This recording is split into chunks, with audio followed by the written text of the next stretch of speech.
كل مرة نحكي عن مخاطر التليفون. هالمرة حابة دردش أنا وياكم شوي أكتر عن هيدا المخاطر. منها مخاطر صحية، يعني التليفون بيسبب آلام بالرقبة. الولد بيعمل جهد بمنطقة العين، بيصير عنده الولد اكتئاب واضطرابات بالنوم بسبب الضوء الموجود بالتليفون.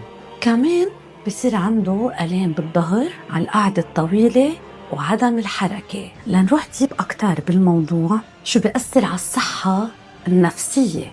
الولد بنشوفه اليوم صار عنده عزلة اجتماعية، لما يكون قاعد مع أهله عم بيقضي أغلب وقته على التليفون. عم نشاهد هلا مع السنة الدراسية الأولاد عم بيصير في عندهم وعم بتزيد مع الوقت تشتت الانتباه وقلة التركيز. هيدا سببه تليفون.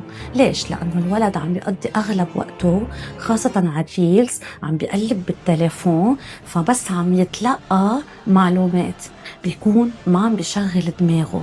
فهذا الشيء خطير خطير خطير. كمان عم نلاحظ كتير من الأولاد وبأعمار صغيرة عم بيعانوا من اكتئاب. يا ترى سألتوا حالكم شو السبب وليش ما كان موجود هيدي المشاكل بالماضي؟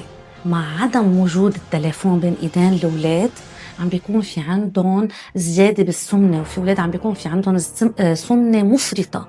هذا شو سببه؟ قلة الحركة، القعدة طويلة على التليفون. بدي ضل احكي عن موضوع التليفون ومخاطره وحذر منه. التليفون هو مصيبة هيدا العصر. بليز انتبهوا على أولادكم، حددوا لهم وقت، ساعة باليوم بتكفي، وحتى هيدي الساعة تكون مقسمة لقسمين. انتبهوا على أولادكم، اللي بعرفه عم قلكن عنه.